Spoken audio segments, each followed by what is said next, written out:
The Cleveland Cavaliers have finally made a move this summer, and while it isn't necessarily a splash, it's a low-risk, good reward move that I'm a fan of. JT Thor is a 6'10 forward who can do a little bit of everything.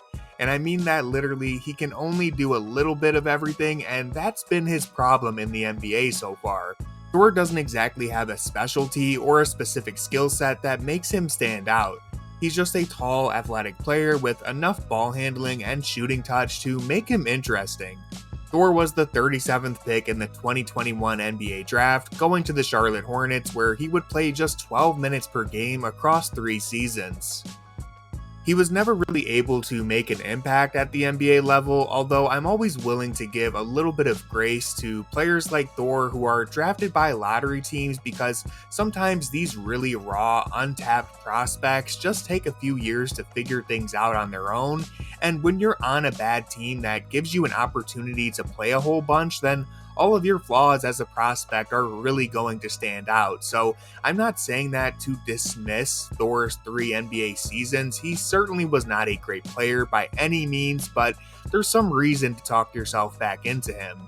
He has spent some time in the G League, averaging 14 points and 6 rebounds while shooting 37% from the 3-point line, which to me is a very good sign, because if he had totally stunk in the G League, then there wouldn't really be much to talk about here. But because he did so well in the G League and he has improved as a 3-point shooter in each of his NBA seasons, I think this is worth looking at. I'd say Thor's 3-point shot is the biggest swing factor for him. If he can start hitting at a decent clip, then that changes everything for him. So when you add all that together and the fact that he had some success on the Olympic stage just recently, I think this is a good move. Here's a guy who has flashed an all-around skill set with size and athleticism. He has a ton of confidence, and he is only turning 22 later this month. So this is the type of prospect that you would want on a 2-way contract, which is what makes this a perfect deal in my opinion, because it is possible that spending a roster spot on Thor would be wishful thinking, but at least because he's on the 2-way deal, you aren't really losing anything by giving him an extended tryout. I don't want to make this move anything more than it is. Thor has struggled to find an NBA home for a reason, and there's a high chance that he never plays a substantial role for the Cavs. But again, sometimes it takes a minute for these raw prospects to develop into useful players. He clearly has some range and the potential to be a dynamic offensive player. Then you add his raw athleticism and his length that makes him an electric shot blocker who can potentially switch and cover multiple positions. It's just a matter of putting some of those things together in a meaningful way.